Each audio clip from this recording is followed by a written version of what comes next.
being weak. Like you, that type of a star, and you have to say something to, you know what I'm saying, like a person like me, like who not even meant it to be negative. It was just what I see from both sides. You know what I'm saying? So I didn't appreciate it. Not even appreciate it. I don't care. But at the end of the day, like that tweet or whatever he posted was because of me. And for me, it was never no negative stuff. Like I respect all those guys, all goats. But to say that tells me how weak he is as a person. You know what I'm saying? It is what it is. Not everybody is strong. Not everybody is, you know what I'm saying, like in a good place. And Kevin Durant tweet, high IQ and entertainment. For me, that's just being weak. Like you, that type of a star, and you have to say something to, you know what I'm saying, like a person like me, like who not even meant it to be negative. It was just what I see from both sides. You know what I'm saying? So, let's talk about it. Let's talk about it. No one knows Carcino and none of these. There's so much going on in the world, and I'm just giving my 2 cents on it. Go in and do a raid at someone's house, but you don't have an arrest warrant for them.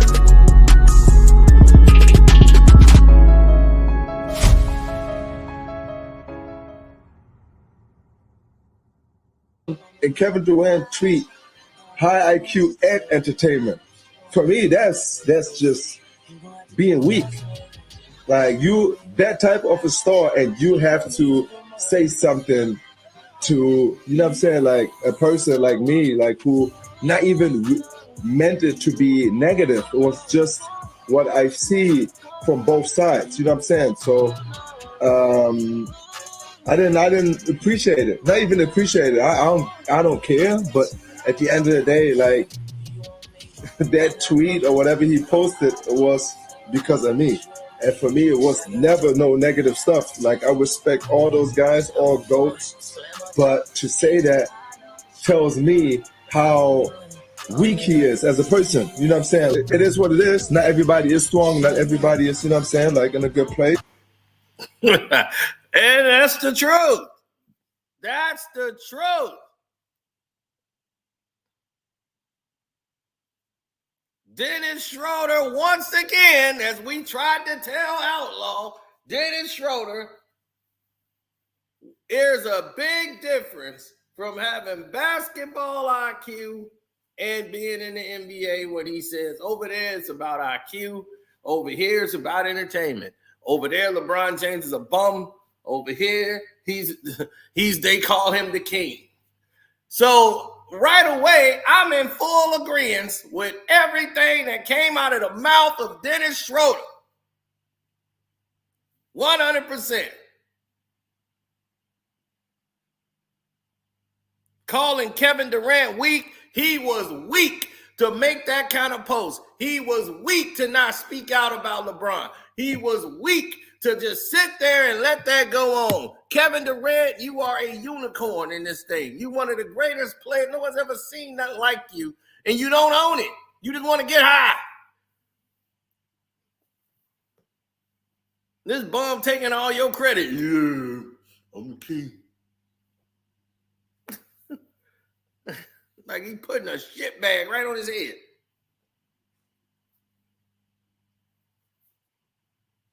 KD just want to get high. That's it. He don't want to get in a relationship, family. He just want to hoop and get high and play Call of Duty. He going to be 17 forever, still living in mom's house. Mom, where's the spaghetti?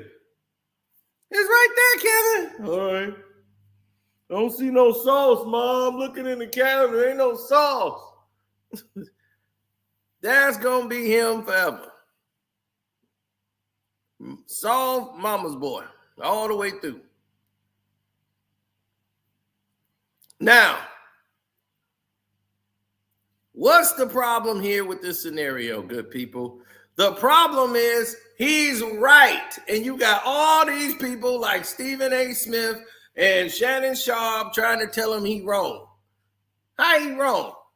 Man, now you gonna tell about that thing, man. He's like a mosquito, man. Mosquito bite you, and mosquito bite you. He might give you this and that. Intent only matters to the person. That's what the intent matters. They don't care about the intent. It hurt him. Well, he's soft. If it hurt him, good. The truth hurts sometimes. Like they say, love hurts. Love hurts. And he wasn't even saying it from a disrespectful place. He was just being honest. What he was saying is, this is entertainment. Then it's a basketball IQ when you play, in the Worlds.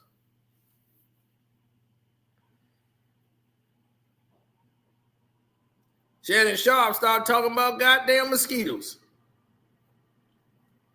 You might get tetanus, you might get the West Nile, or you might get this. So it don't matter about the intent. You didn't say it. And why would you say that? You turned down $80 million. We won't talk about IQ. You turned down $80 million. And then you went and take a minimum contract. So you won't talk about IQ. Shannon Sharp, do your research. Stop listening to the internet. The man never was offered $80 million. They never put nothing on paper saying, here's $80 million, Dennis Schröder. They never did that. They had talks. And in the talks, they said, well, we're thinking about giving you the $80 million. In talks. And then we're going to come to the table and have a negotiation. That never happened. They never tentatively made an offer for him, and he turned it down. They just put that in the media, and you ate it up.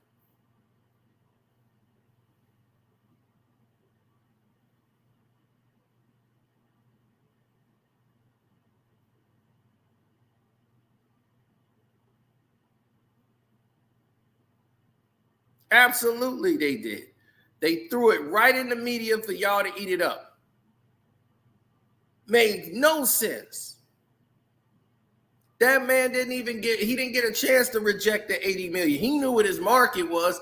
They sabotaged his market. Because he wasn't going to take the low deal the Lakers was going to offer him. See, that's what LeBron wants you to do. He wants you to play for the bare minimum. What Austin Reeves could have did was get more than that. He could have had a $100 million deal. He took the low and decided I'm going to take the low because I get to play with the Lakers and I'm going to be a star. I'm going to get big opportunities here. LeBron needs me. So he listened to LeBron and tell him, hey, you need to stay here because he's an undrafted free agent. When somebody else would have said, man, get your money. Right now, you got a chance to go to another team and collect that bag. They love you right now. Ain't no guarantee they're going to love you tomorrow. Get your money while you can. Get your money, get your money, get your money. But that league is about entertainment. The NBA is about entertainment. So get ready because I'm going to take y'all on a history lesson.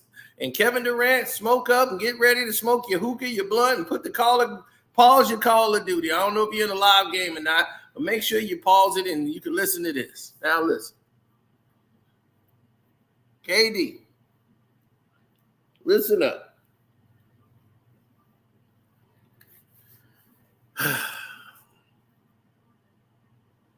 I want you to hear this. The NBA went into the entertainment business in 1991. I know you're going to say, oh, man, don't do this, Cino. Yeah, I'm talking. The NBA became an entertainment business in 1991. It was no longer a sport. The last time it was a sport was in 1990. That's the last time the NBA was a sport. It went from sports to sports entertainment the moment it was bought by NBC. And we seem to be going right back to that. But it's already there.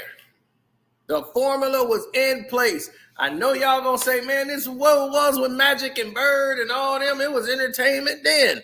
No, they were entertaining. There's a difference from being entertaining in a sport and being entertainment.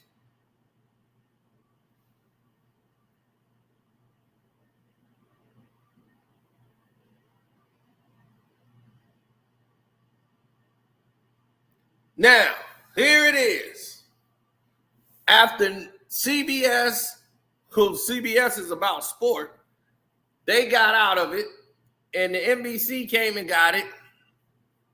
Dick Ebersol, who does TV series, winning Emmy Awards, came up with the Emmy Awards.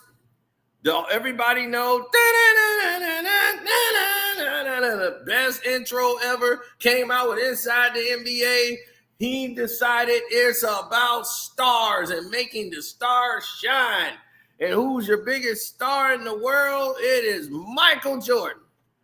That's your star. This guy's incredible. Why is he not winning the championships? It's like, well, his team isn't good. Well, you got to make them good. You got to write them good. We got to get our team here. But the Pistons are the defending champions. They're villains. Good. Nobody likes them. Great. They're the villains. They're the best team in the basketball. The defending 2-time champs. They went 3 times. They're the bad guys. Michael's got to defeat them this year. Oh, yeah. He's going to climb the mountain and defeat them. And then he's going to take over. And then we're going to have Michael and Magic. Well, we've been wanting to see that for years. You know how many fans want to see that in the finals? Why it's not happening, fellas? Well, the Lakers team is old. Doesn't matter who's old or age. It's not about age. It's about theater. It's about capturing imagination. Can't you visualize it? Michael and Magic? The headlines? Let's get to work, people. Let's get to work. Let's get the writers going. Let that whole thing go. This is what happened.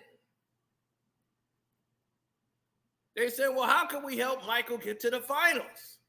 Well, we can. The Pistons, man, they're just rough. They're too tough.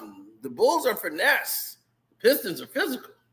Well, then can't we punish them? We fine them with more money. It's like, no, because then you got to find the whole league. It's just rough all over. Well, we got to come up with some type of extra foul.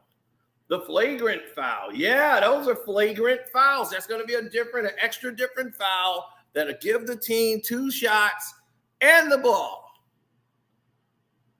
Yeah, that's you give them the ball too. So now they get 2 points and they get the ball. And that person gets a flagrant foul. So now we got to redo the flagrant fouls. First, it was like really no limit on the flagrant foul. They didn't know how to do it. Then they said, well, we don't know if that's flagrant or is it not flagrant. And if it is, how many can a team get? It's like, well, it's going to count as a personal foul. So the Pistons got backdoored. They got screwed out of it. It was about Michael and Magic, and that's when it happened, people. It became theater. The NBA decided at that moment in time, they don't care about what you want. They made the most money with Michael and Magic in the NBA Finals. Merchandise, toys, everything, commercials, all of it. The Bird Magic commercial. The Bird and Michael Jordan commercial with McDonald's. They got the McDonald's sponsorships. They got everything going on. So they're doing great. They're thriving now to the point that they're able to negotiate a deal and hold team people hostage. No more Mr. Submarine. He wants the sponsorship still. Mr. Submarine can't make the price no more. The NBA, the money's going up. Oh, yeah, everything's going up. They got expansion teams. All of it's going up now. It's all about marketing. The best team was the Portland Trailblazers in the West. They blazed the Lakers in them last year. There's no way that team could lose.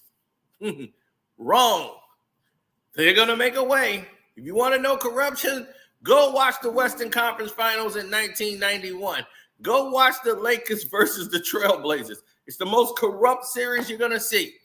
They cheated the Portland Trailblazers, who was the #1 team in the NBA next to the Bulls. They were blazing everybody. Now, they were supposed to have been the Bulls versus Portland again.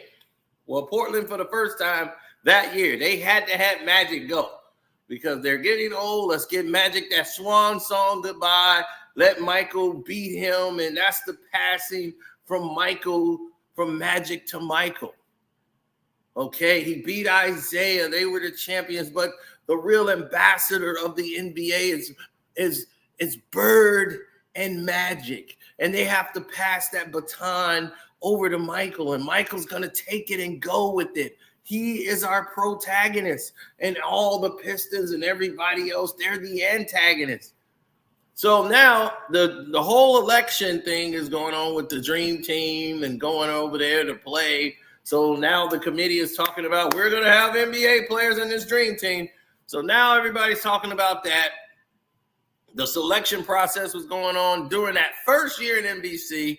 Rob Thorne, Dick Ebersol, they're livid that they didn't get the passing of the torch with Isaiah not really they just walked off the court. He was like, that's a horrible, there's no ending. So he started freaking out because his TV series did not have an ending in the game. So now they're going to punish Isaiah, period, because the games are going to be on NBC. And they were like, no, I don't want Isaiah on there. And Michael was like, yeah, that's right. I don't want him on there. So they kept Isaiah off, and then that ended up being the black eye of the whole Dream Team forever. And you're still hearing about it to this day. All because of NBC and this whole big money pot scheme that they got, because it's now entertainment. So now the NBA is in the game of entertainment world. Everything is falsified and fraudulent. The next year, the Portland Trailblazers was struggling. Not the same team they were the year before where they was thriving, but they were still pretty good. And they were beating everybody, but still struggling now. The wheels was kind of coming off. Teams were tougher this year, but NBA helped them get them to the finals because they owed them from the Magic thing from last year. So they helped them. So they played again this year, and they got to the NBA finals. Magic was, HIV spokesman. He wasn't on the team that year. So as they went forward and got there to the Western Conference Finals and represented the West, Portland was now head up with Jordan, Drexler Jordan. Who's the best? So they had the head-to-head matchup. And that should have went 7 games. The Bulls was the biggest ticket in town. Now they done won 2 championships. The Knicks were the new bad guys. They made them just like the Pistons, but they just didn't have our talent. But they were the Pistons, and they got Pat Riley, and he's trying to destroy Michael and Patrick Ewing, and they made the pictures on their faces look darker, like they were evil. They did all of this on purpose, and they had Michael Jordan as the angel. Then next thing you know, Coca-Cola and Gatorade, Michael Jordan had a deal with Gatorade, and he had a deal with Coca-Cola. He cut Coca-Cola off and went with Gatorade, a new company that was basically doing stuff out there in the 80s. And down south, they were killing the market. Now they finna go with the NBA and go worldwide because Michael Jordan brought them in. They were sponsoring Mike. Next thing you know, Coca-Cola's kicked out of the NBA. Here comes Gatorade. People were drinking a Coca-Cola going out there hooping. Minute Maid, Coca-Cola, and they out there on the floor. That got cut off, and they went straight to Gatorade because of Michael Jordan. So now the endorsement money is coming in heavy now. They getting major endorsements, big money's coming through, big contracts coming through the door. Now, everybody thinks it's crazy, right? No, they put Jordan and Drexler in the finals. They screwed Seattle Supersonics. So now it's these two teams going at it in the finals. Michael wins again. Now we got the Olympics and Dream Team. Now the game's going international. More people want to see the NBA. Dream Team goes on to put on a show. Charles Barkley was the biggest star of that. So the next season, the NBA goes, well, what should we do here? We're running out of Michaels need to play someone. Who is Michael going to play in the finals this year? Well, no one three-peats. You know, we got to have something to oppose Michael that's a real threat. Well, I don't know. You know, we could send Karl Malone. Carl's ready. You know, he was just talking about how his team, he didn't feel confident his team could go and, vie for a championship. Clyde and them's ready. We could run that again. We kind of seen that. I'm not feeling any heat from that. I mean, Charles Barkley's amazing. I mean, he's great television, great interview. We've got to get this guy, but he's on the East at the 76ers. Yeah, but is he really happy there? They're not really winning. Can we get him to the West? What team can we put him on? I don't know. Can't put him on Portland. We just saw Portland. The Phoenix Suns just missing a guy. He would fit in great there. Yeah, he would. That would be a key over there. They got Kevin Johnson. He's got a lot of players, a lot of pieces here. They got Dan Marley. This looks pretty promising. Can we get him to the Lakers? Well, let's try to get him on the Lakers and see if we can rebuild the Lakers back up without Magic. They discussed bringing Charles over to the Lakers. It was almost a done deal. Now, we already went through why that didn't happen. So then the Phoenix Suns issue came back around and they said Phoenix is it. The Lakers was not in a position to even transition away from that as Magic was thinking about coming back and with Charles and all of this. So that was a whole thing what was going on with the Lakers. Now, going into this season, Charles ended up going over to Phoenix, and they took right off. I mean, they got Charles Barkley for nothing. And Charles Barkley ended up taking off, and it's like dynamite. It's like a stick of dynamite. The Phoenix Suns became Team of Destiny. And they got Paul Westhead, and everybody's talking about the Phoenix Suns. The Bulls can't compete with this team. And now they got Charles. This is it. Team of Destiny. This team was no competition for Michael Jordan. And the reason why it was no competition for Michael Jordan, because at this point, in his third time in the NBA Finals, Michael Jordan was at a point where he was knowledgeable of the game. This is where the fadeaway was coming in at a lot. This is a lot of his, he wasn't really using his athleticism as much in this year. He would use it from time to time, but it was more balanced. He was starting to get that veteran style of play where he was becoming like, okay, all right, this dude's hitting spin around fadeaways, like spin fade. It was like, whoa, he made that. And he was unveiling that in a Phoenix Suns game in the regular season when they won that game, and people were shocked to see Michael Jordan so efficient with this short-range jump shots with his back to the basket. Normally, he hit these shots facing the basket. Now he was hitting them with his back to the basket, and he was comfortable shooting them, fading way out and just nailing these shots. So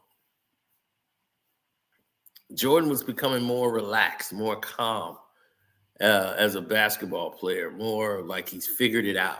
He was starting to do that in 93. And when they played the Phoenix Suns, the Phoenix Suns was no match because they had no one that could guard Michael Jordan. The guy that normally would have given them some problems, Cedric Ceballos, had broken his leg. So he was out for the whole everything, though. The finals, he didn't get a chance to play. So before they really discovered what Richard Dumas could do, they had Dan Marley guarding Michael Jordan. And that was a bad idea. That just didn't go well. Oh, yeah, rest in peace to Paul Westphal.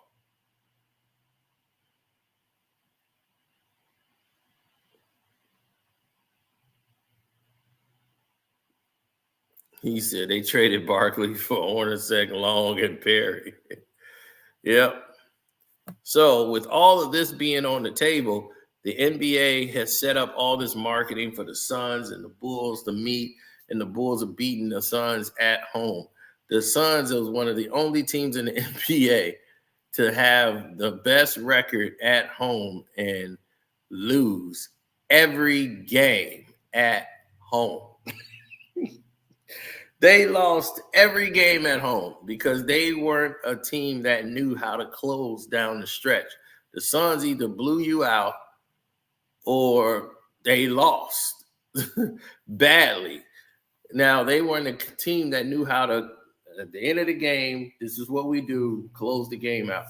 They lost so many games, and that game 6 was a game that didn't make any sense how they would lose that game, up 5 with 1 minute to go, and lose in the fashion that they did in the NBA Finals.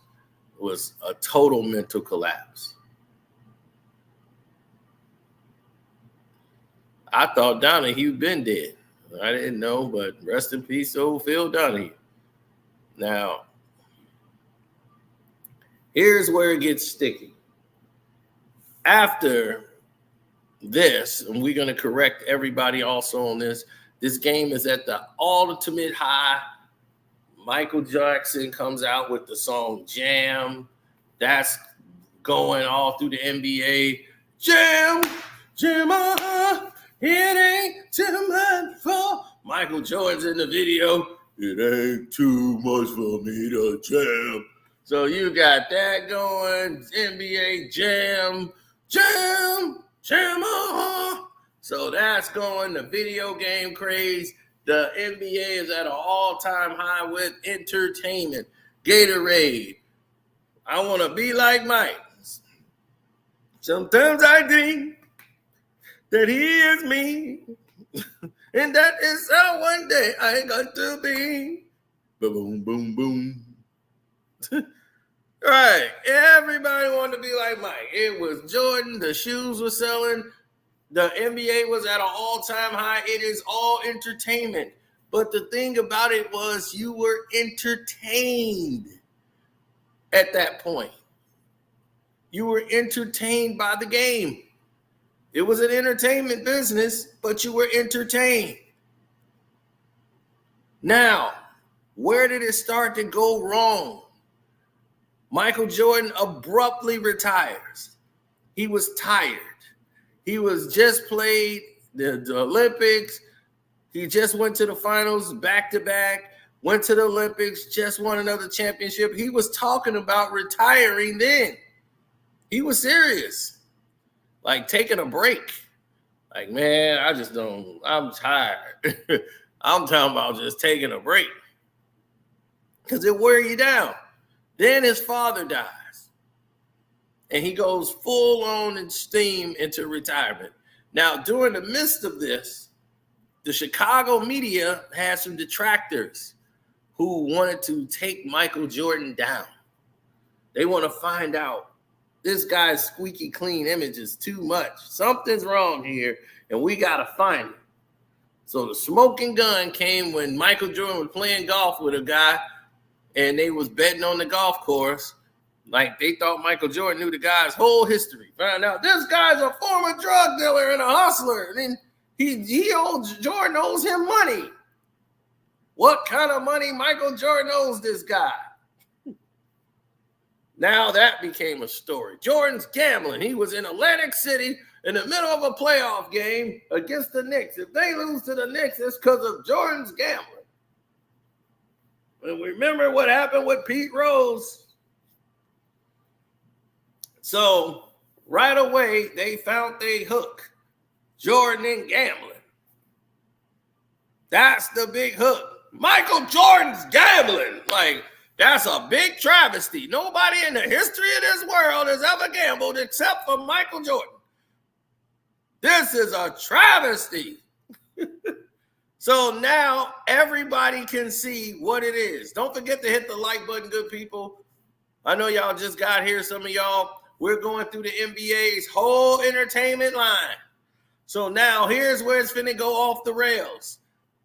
And this is finna correct a lot of stupid people who went along, including media, who wanted to go along with the lie that was told, that David Stern and everybody in the NBA has told you is a complete, utter lie, because it makes no damn sense that the NBA was going to suspend Michael Jordan for gambling, so he just went into a retirement. This is some stupid thing that was cooked up by the media to try to make face and make a story that wasn't any. It was a lie, and this, when Mike retired, they needed some type of hook, and they said, oh, well, the NBA was really going to suspend him, so you think they would have suspended their biggest earning commodity? Are you crazy? We're going to suspend you for this thing. Like, the NBA is about integrity.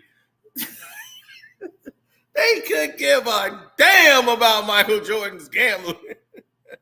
They could care less. The NBA was not going to suspend no damn Michael Jordan. He was not going to be suspended for nothing because he didn't do anything. There's no crime to betting somebody playing golf. The NBA did an investigation. He never betted on no games or nothing like that. So they said, well, we don't got no proof of him betting on games. And if they did, they would have submerged that under the water. There ain't no damn way they going to fit in and destroy themselves.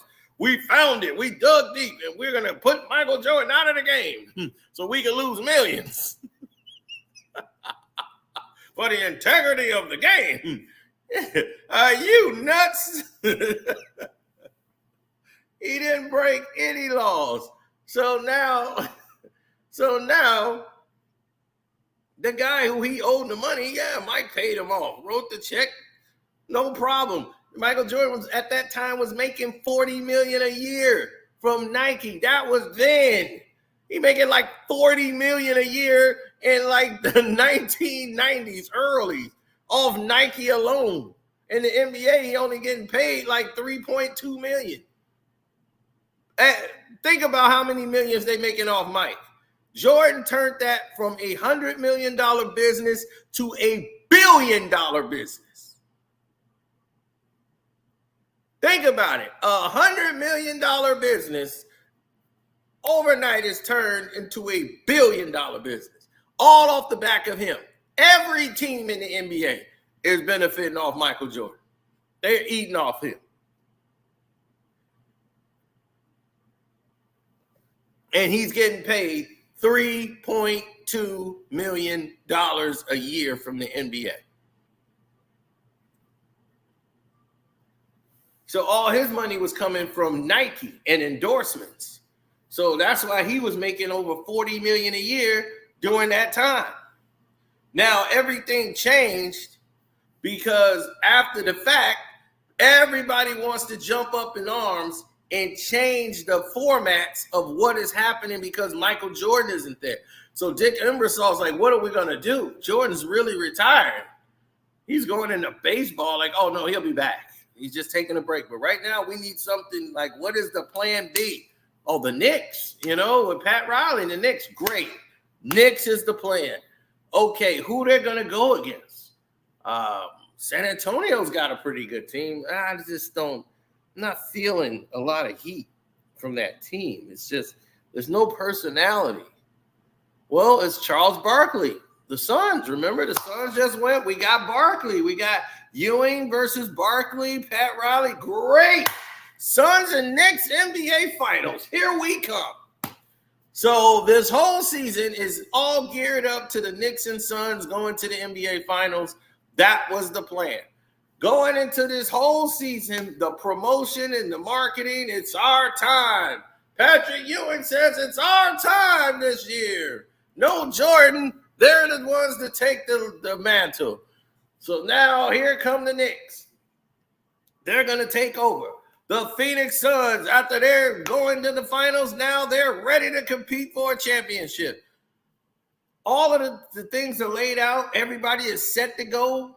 And off to the races they go. Then comes the epic fight of all fights. The Knicks and Suns play each other and get into the biggest brawl ever that they wouldn't even show it on ESPN anymore. Now, because of YouTube, you can find it on YouTube and see those teams fight. Greg Anthony was in street clothes, came up and punched Kevin Johnson in the face. And everything. And he got his lip busted. Everybody jumped on him. It got crazy. And they said, whoa, the people are ready for this NBA Finals. The Chicago Bulls go on a mysterious run that just goes out, and Scottie Pippen is like, yeah, it's me. I'm the leader of this team. Scottie had a great first half of the season. Tony Kukoc, as a rookie, the guy who they hated, coming to the team is hitting game-winning shots. Bam, bam, bam. And I told y'all all of this before the Last Dance even came, because I lived it. Being here in Chicago, I know all the way through it. So the Chicago Bulls was having all of this success, and people were like, why? It's because if the Chicago Bulls, who were picked, right? They were picked. The Vegas odds had them up there based off Michael Jordan. So if you pick the Bulls to fail, and it was like, oh, okay, well, I'm betting against the Bulls. They are not finna do this now. Everybody's betting against the Bulls because ain't no Michael Jordan. Oh, this team sucked. So they put all their money on it in Vegas. The NBA would lose all this money. Vegas would lose. So they were helping the Bulls win. The Bulls is getting helped out so they can still win. They're like, look, the Bulls are winning without Jordan, because they had to have them winning because Michael Jordan left like right before the start of the season. Like, he just up and retired right away. So the bets was already made. So it was like everybody was betting against the Bulls. All that money, millions of dollars, was going against the Bulls. Oh, my God. Those people lost millions who put that money against the Bulls. And the people who had betted on Michael and them, and the Bulls going like to a certain degree, they were like in shambles, like, oh, my God, Jordan's golden. I bet the money. Jordan's not playing this season. We're going to lose everything. So they had to let the Bulls be successful, but they weren't going to put the Bulls in the finals. That's not what's going to happen. Second round of the playoffs, they're playing the Knicks. They're down 2-0. Then they hit a game-winning shot, and they would have went down 3-0 to the Knicks. Once they hit that game-winning shot, they was off to the races. It ended up going 7 games. And it came down to a Hugh Hollins made a call against Scottie Pippen fouling Hubert Davis. And Hubert Davis had to hit 2 free throws, and that advanced him to the next round to play the Pacers.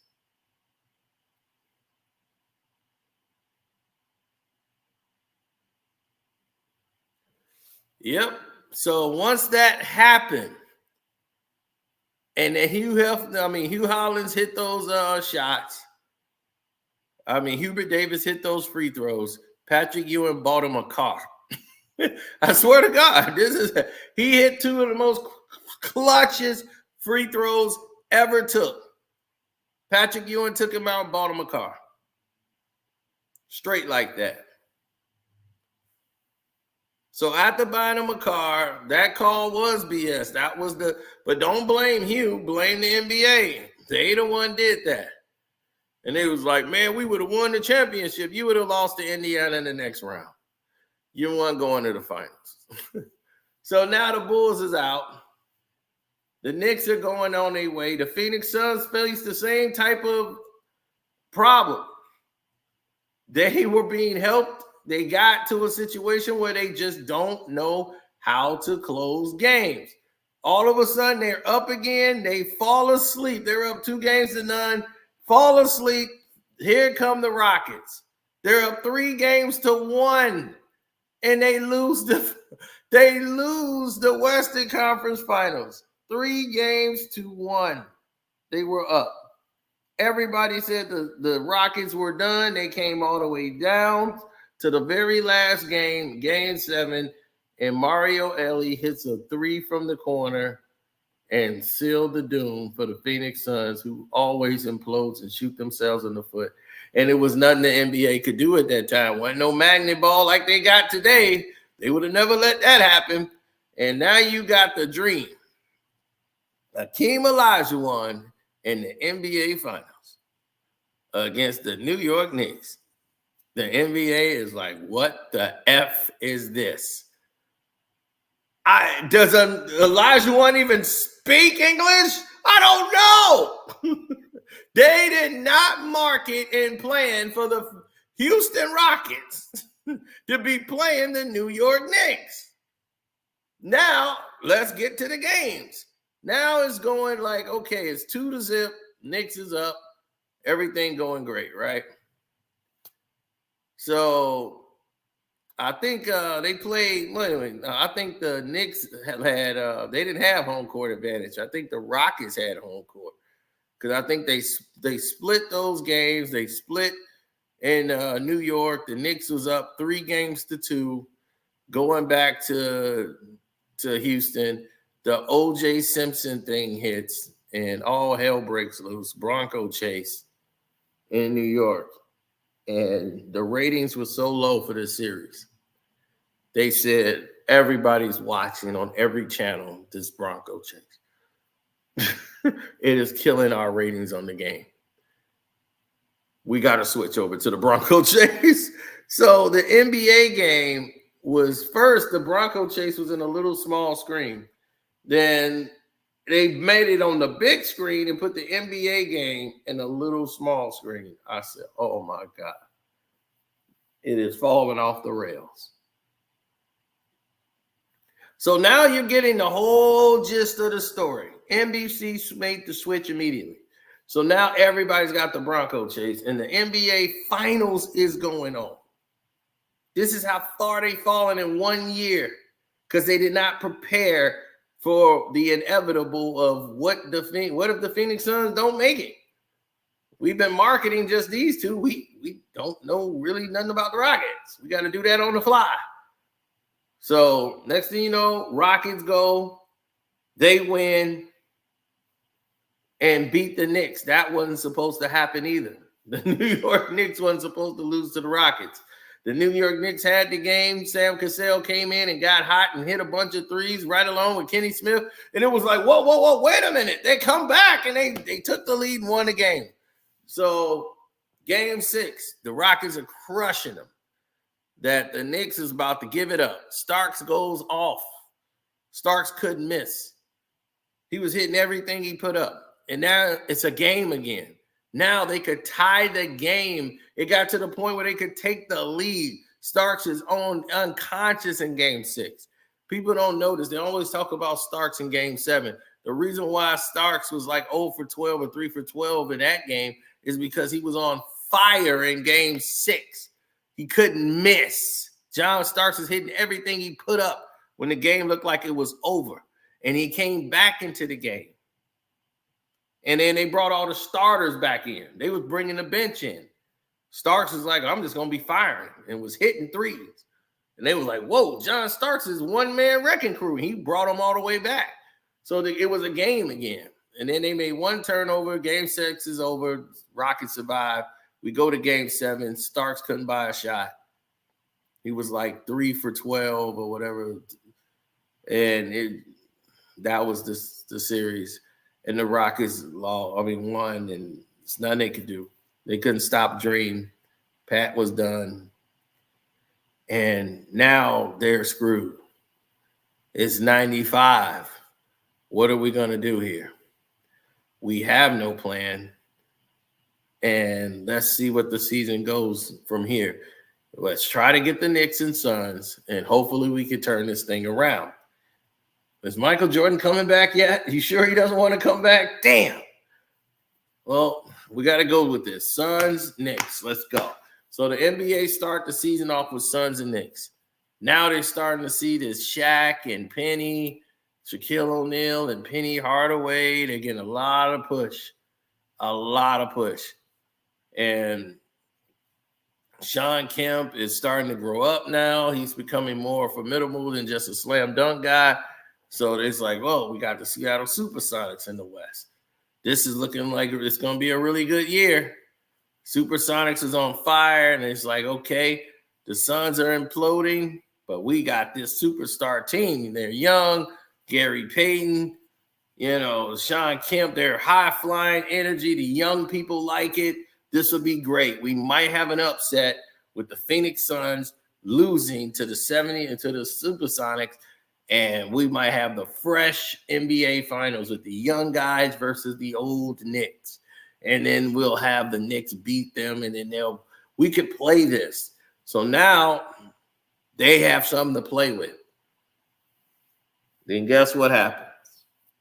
The Denver Nuggets, young Denver Nugget team, the 8th seed, the number 1 team in the West, the Supersonics, 63-win team, goes up against the Nuggets and Dikembe Mutombo and what's the name? Alfonso Ellis, and they lose in 5 games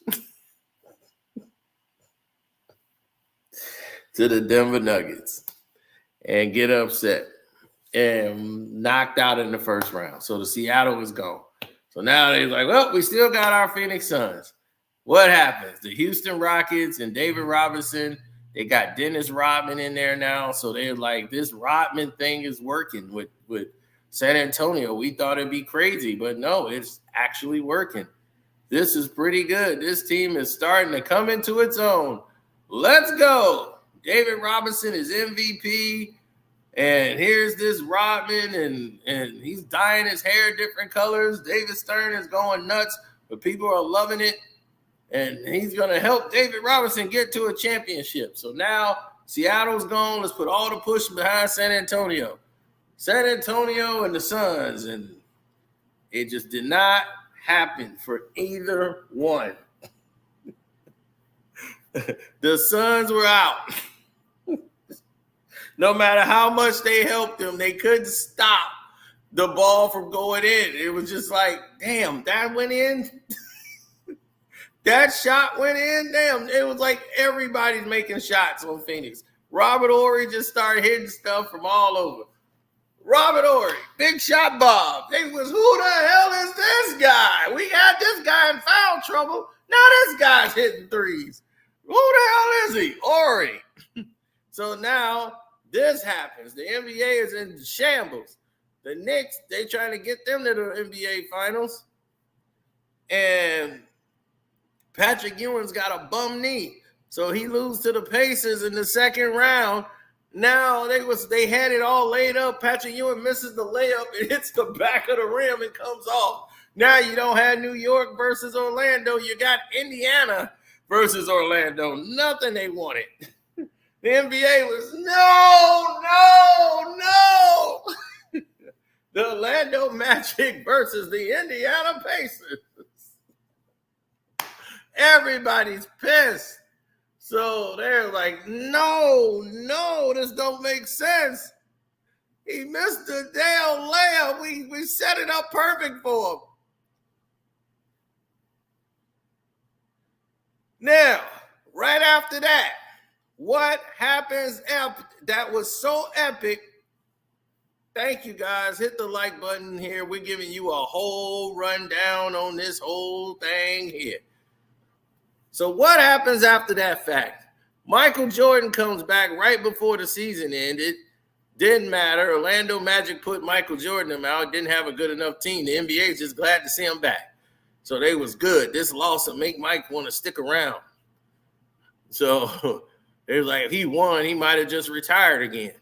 So now they was like, good. This loss will make him steam. So Mike is steaming over it that he lost. It was good. This is exactly what he needs. Let him get in the playoffs. Let him get the field and knock him right out. And, yeah, he's going to be reminded, hey, you don't leave this thing and think you're going to waltz back in and win. Oh, Mike didn't like that either. It was exactly what he needed. So now Orlando went up against Indiana. They made it, Shaq and Penny. This is going to be great. This is the new dynasty. We're going to have a rival here in the East. Penny Hardaway and Shaq versus Michael Jordan, the Bulls. This is it. We're back. So the league is like, we're back. We got an identity now. Who are we going against? The Rockets. Screw them. We got this. Come on, Shaq and Penny. They had the games. The refs put them in the positions. Orlando would blow it. They were so young and inexperienced, they didn't know what to do. And Clyde Drexler was like, I'm not going to lose. I've been in this finals. This is my third time and probably my last. I'm going all out. And boy, did he go all out. They put the Dream in foul trouble and all that, and Drexler would not be denied. Clyde was Clyde, baby. Clyde. It was, whoa, who is this guy? Clyde the Glide Drexler, baby. Clyde. Clyde Drexler came in there and started winning championships. Got his championship after all these years. Glide was right there. Let's go. So when Glide won the championship, everything changed. Now the Houston Rockets because after Nick Anderson missed those free throws, they were mentally rocked. They couldn't recover because Nick Anderson couldn't recover. Clyde Drexler ate him for breakfast the entire rest of the finals. He couldn't do nothing with Clyde. Nick Anderson was helpless. And then his free throw percentage, he went to like a 70-some% free throw shooter to like a 50% free throw shooter. He didn't even want to go to the line anymore. He was scared to go to the free throw line. He didn't want to go there. The pressure it got to him. They had to talk and get a shrink to talk to him. Nick Anderson was ruined. That whole thing ruined him. Now, yeah, his career was over after that. He never recovered. The next season, the NBA is doing a shakeup. Dennis Rodman is out in San Antonio and finna be out the NBA. The league was like, we're tired of his antics. That move he did on Stockton, where he put his knee into Stockton, that was terrible. And he was like, my knee into Stockton. I wasn't trying to run my knee into him. He was like, oh, that undercut, when you put your knee out there on Stockton, that was just awful. It's like, okay, all right, whatever. So now the whole thing changes and the narrative and everything transforms. Dennis Rodman is bad guy. Then the Bulls is like, we got a chance to get Dennis Rodman. We need a power forward. Corey Blunt ain't going to cut it. We can't get embarrassed by Horace Grant again. And there's one guy we know that can get this done. And they was at Phil Jackson's house, and Jerry Krause is there. They all over there. And they got Scotty to come over, and they say, look, we finna get Dennis Rodman. They signed Dennis Rodman, and he had the Bulls logo on the back of his head, dyed it red, and had the Black Bulls logo in there, and he took over the city of Chicago. All of a sudden, Dennis Rodman is the greatest thing ever when they hated him. Now he's great because he plays for the Bulls. And the whole league was back. It was all right. The show is back on. It's the Chicago Bulls. They got Ron Harper. They went and grabbed some vets, put it around Michael. It's going to be Michael versus the Orlando Magic. F the Knicks. It's Michael versus the Orlando Magic. And that's it. We're done with New York. So that was it. They were out. New York was out. They didn't care less. Pat Riley about to leave anyway, go to the Heat. Screw them. Screw the Knicks. The NBA was tired of dealing with them. So now it's on. It's these two are the dominant forces that they want to focus on. That's going to be your Eastern Conference. So the NBA focused on that, the commercials, the advertisement, the numbers shot up like a skyrocket. Space Jam comes out. that summer. Michael had been filming it. He'd been doing nothing but practicing and working on basketball, and he can't wait to stick it to Orlando. Penny and them give him the business early in the season, and everybody was like, Michael Jordan still ain't number one because, you know, he done lost his number one spot. Penny is now the best player in basketball. Oh, my God. Why would they put that in the paper? Mike needed that so he could read that and go crazy, and he did. He went crazy. Him and Scottie Pippen went attacking Penny Hardaway. It was nuts in Chicago.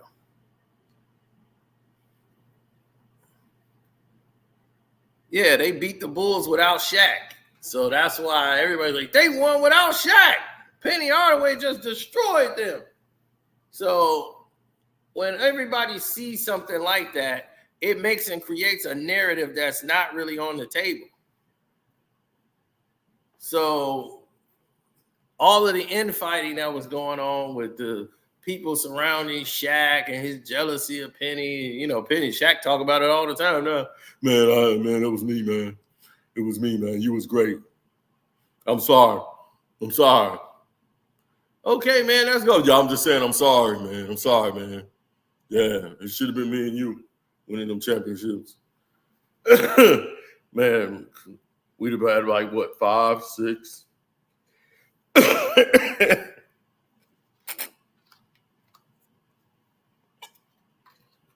I'm just saying. Kobe had to become, you know, Kobe Bryant. He was already there.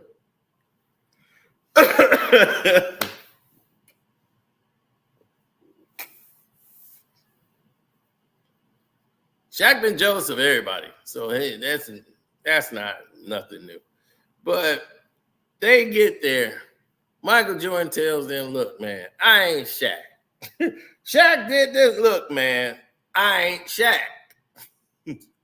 I ain't Shaq. So that was his whole thing. Like, I'm not scared of Orlando. I'm not Shaq. I'm not Shaq. I'm not Shaq. So, yeah, that I'm Not Shaq by MJ was the funniest thing ever. Now, with that on the table, the NBA knows they're pumping in marketing dollars into the movie with Michael Jordan. Space Jam's finna come out. It's finna be crazy. Jordan's back, and the Supersonics is already there. And Seattle is the team that's on the rise. Kemp, now they more mature. They put some veterans on the team like Detlef Schrempf to get them some discipline and kind of keep them in there. And now this team, after going through that embarrassment in 94, losing in the first round, now they're coming to the finals. Now they're going to oppose Michael. Michael, his first time back in the finals since he was with his dad, and this is going to be emotional. And then we can have game 6 on Father's Day. That's Sunday. It's Father's Day. That's going to be the NBA Finals. Game 6, Father's Day. That's when it's going to happen. So they had it all staged that this thing was going to go. The Bulls was whooping them and was about to sweep them. Dennis Rodman, as I told y'all before, was the MVP of that series. He totally destroyed the Seattle Supersonics. Sean Kemp just came out and confirmed everything I said. I was like, I said this way back because I've seen it. I've actually watched these games. Dennis Rodman beat the Supersonics. They had no problems with Jordan. Jordan was like, it's easy for him. He had no problem with Gary Payton. I don't know what Gary's talking about. Gary was like, when I started guarding Michael, that's when the game changed. Mike. That's when we got back in the game. No. They knew they gonna go home and win this thing. They were up 3-1. They knew this was over. Y'all couldn't beat them. They knew that. Y'all were not a threat to the Bulls. Y'all was too implosive, just y'all won. They was like, man, they look to it. The Bulls look old now. Look how Seattle beat them. They're aging. The age is catching up to the Bulls. Everybody was laughing. They laughing like y'all finna get beat down on Father's Day. No way they finna let Michael Jordan lose on Father's Day. This thing is designed. Everybody knew going into it. And sure enough, Jordan wins on Father's Day. And he crying on the floor. And this fool LeBron tried to like redo that. I'm going to do that when I win. I'm going to cry on the floor. Laying on the floor with the trophy like he crying. I'm like, this dude he's so phony. It's not entertaining what he does. So anyway, that happens. 96, boom. The ratings are through the roof. Clothing, marketing, the NBA is right back up. 2 of the finals combined of the Houston Rockets cannot measure up to the 96 Bulls run. They break the record for the most wins. They're a rock star team. Now 97 comes. The NBA is like, I don't give a damn who we put in there in the finals with the Bulls. But the Bulls are going back. We're going to keep this thing rolling. Sure enough, the money is piling in. Here they come. Everybody's watching them go, oh, man, look at this. This is incredible. So Jordan and the Bulls run up. They put Karl Malone, like Karl's been here all this time, watching all this success. Him and Stockton, they deserve a shot. We need new blood. You're right. It's Karl's turn. So now the Suns are going, I mean, the Jazz get on a good run. They actually get to the finals this time, and Karl's MVP, best player in the league, and here he comes against the Bulls, and right in the whack, whack, whack. Bulls beat them 6 games, whatever, and they're still the rock and roll. Ratings are up. The entertainment value is going. People are screaming that there's nobody. They don't even care there's nobody in the East that could compete with the Bulls. They just like, who cares? They was like, but shouldn't they have a challenge? Who cares? Now it's like, can they go out and this is the last dance? That's a perfect thing for it. The last dance. Oh, we love it. The last dance. This is it. They're breaking the Bulls up. This is the last run for the championship. Here it is. The Bulls get on this run, and sure enough, the team is splitting up at the end of the year. Michael's going to retire. What's going to happen with Scottie? Rodman's contract's up. Everybody's contract is up after this year. This is it for the Bulls. Sure enough, they go out. Mike hit the shot over the Utah Jazz again. They didn't care. They're like, man, put Karl back in there. Who cares? It's all about what the Bulls are going to do. And it was true. They didn't need a rival, an adversary. Larry Bird was coaching good. Let's put Larry Bird versus in the Eastern Conference final against the Pacers. We got Bird versus Michael again. It's like, oh my God, this is awful. But it didn't care. So they won. Right? So what Dennis Schroeder's talking about is absolutely true. Marketing.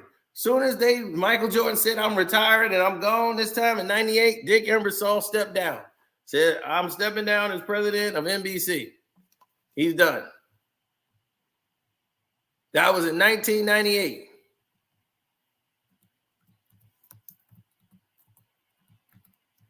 He stepped down when Michael Jordan left in 98.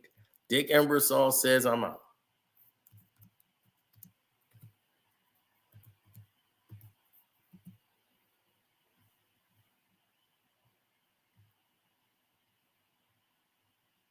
Mm-hmm.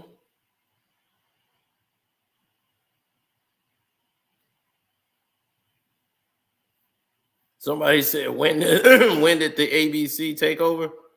Well, that's why we're right now up there. When it first came out on television in 1965, ABC was the first station that had it into 1973.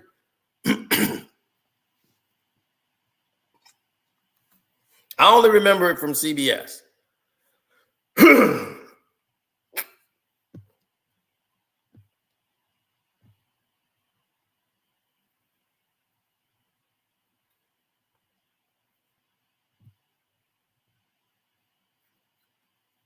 Mm-hmm. So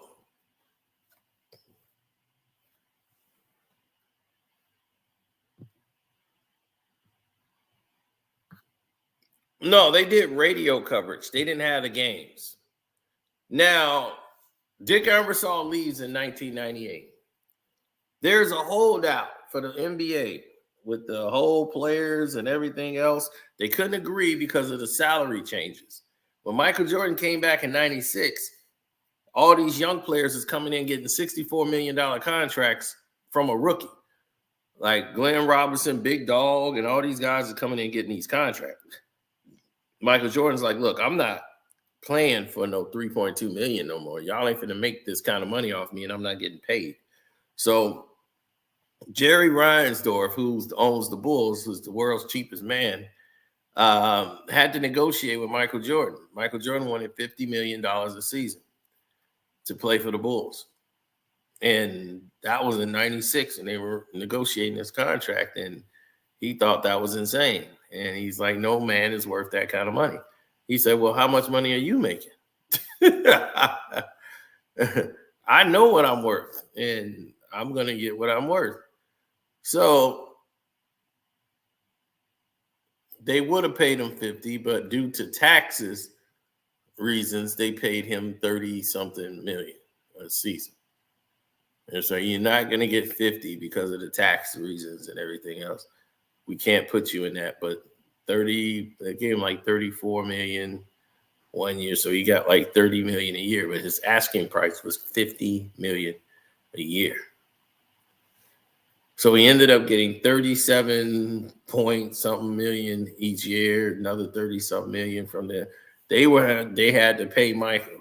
And he told Michael, no one man is worth that kind of money. And it pissed Mike off, knowing after what he built this organization to be.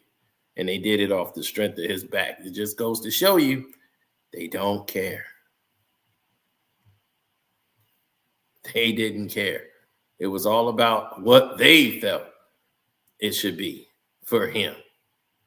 And you believe that? Now, where are we going with this, ladies and gentlemen? That's what many of the people out there be wondering and want to say, well, where are you going with all this? I don't really get it. What's the point? What's the narrative here? Where are we going with this? I can't understand it. Because right after that fact, when they came in after the short buyout season, they really had no plan in 99. It was nothing. It was like, let's just get through the season. We need something that's going to jump off, and let's wait and see what happens with the team. Let's see where the Indiana Pacers go right here. We got Larry Bird as the coach. They can take them in there, the Pacers. We can get that in there. Let's see what we got in the West and see what's going on in the West. And then here comes San Antonio with this Tim Duncan. They were like, oh, Duncan's in his second year. Let's see what happens here. And Tim Duncan is really good. Okay, this guy's doing really well. Let's see how far this goes. And they had the Lakers with Shaq and Kobe. They was like, we're going to take time to try to develop this thing. We can get this Shaq and Kobe Bryant thing to work because this Kobe is who they were banking on. So Shaq and Kobe was it. Kobe's developing into his own. This is going to be really good for them. And they got spanked again in the playoffs, and they just weren't a good team. And it just wasn't coming together as a team. And San Antonio was ready. So when they won in 99, the NBA was like, okay, we didn't make any money off this finals. But a lot of people was, happy the Knicks was there, and the Knicks had brought in some ratings, when it was on television. But other than that, San Antonio was too quiet. They didn't know anybody on there, but it was like, okay, Robinson got his first championship, so he's probably going to go into retirement. The next year, it was all about Shaq and the Lakers. We got to get Shaq and the Lakers going. This is going to be our new dynasty. We got Phil Jackson coming in now. Phil's going to be coming in there. We negotiated this thing, got it running. Phil Jackson is going to take us to the new level. NBC did a whole special on the return of Phil Jackson, the Zen Master. Can he get Kobe Bryant and Shaquille O'Neal to work together. Only Phil could do it. They did a whole special. I swear, NBC was incredible entertainment. I'm not going to lie to you. They were great at entertaining. Their entertainment used to keep you in suspense. Now, right. So in 2000, the Pacers end up making it to the NBA Finals. Now we got Michael and Magic. Bird versus Magic. I said, Bird versus Magic? Ain't no Bird and Magic in this. This is the NBA, baby. NBC. They had no Dick Ebersol, but they still running the script. There was nope, we know what to do with this. We're going to do it that way. It's Magic Johnson and the Lakers. Magic was brought on as a part owner with the team and whatever, so Magic was there, and they got Shaq and them in the finals after they beat Portland, who had Scottie Pippen and really should have been in the finals. They made sure that they was going to get them up out of there with Rasheed Wallace and them. So that team was out. Now you got the Indiana Pacers with Larry Bird. They're finally in the NBA Finals.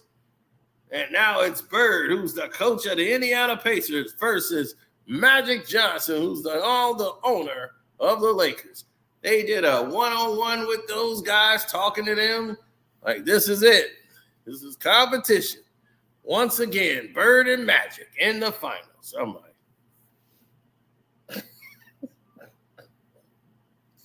let's go, man. Let's see how this script plays out. The Pacers were outmatched. They just was no match for the Lakers. And then when it got to Indiana, Indiana got some of the whistle. They got calls. They helped get, Shaq in foul trouble. Rick Smits, who had two bad heels.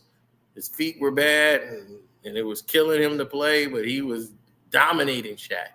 Shaq has no moves to defend against him, and he was just hitting Shaq with all kind of schooling moves. He had the pull-up jump shot. He was nailing that. The Duncan Dutchman was getting up and down the court, doing what he could do in this finals. Then, it just got ridiculous after that. It was just all throughout. It was more and more confusion, more and more turmoil, dissension, all of it mixed into one. So everybody's laid out, ready to see what was going to happen, right? NBA Finals, Pacers lose, Shaq and Kobe win. 2000, everything is rolling, right? NBC is like, all right, we got it. What a game. Ratings really didn't do that well because nobody really knew Indiana. Next year, lightning in the bottle. Allen Iverson now is the MVP. Larry Brown is his coach. It's Rocky calling for Adrian. Where's my coach? He's the All-Star Games MVP. He's MVP of the season. He is the one, the only AI. Everybody's trying to do the AI cross move. He's dominating the league. Now he's the complete player. They love each other, him and the coach.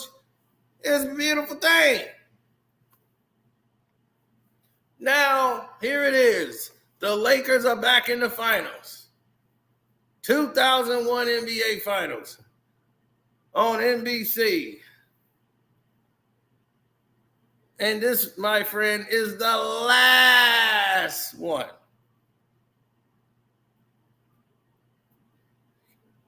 Now, here they are, drawn out, ready to go, one-on-one. So, as the game comes down to it, they pull up for the jump shot. Boom! AI wins game one, shocks the world. Everybody was like, they're going to do it. The ratings are through the roof for game one. Game two happens, the Lakers win, and after that, they go to Philly. The game three, the ratings was chart top. They were doing numbers, big. with AI and the Lakers. But that propelled the Lakers up a little bit, and that was like, all right, we ready for this rivalry. So now, the very next year in 2002, AI is pretty much hurt this season, and they have nobody to really go in the East. There's no runners-up. They haven't really prepared any team to vie for an NBA championship. And nobody really looks good. And the teams that do look good, they're small market teams like the Bucks. And the Bucks just tried to sue the NBA.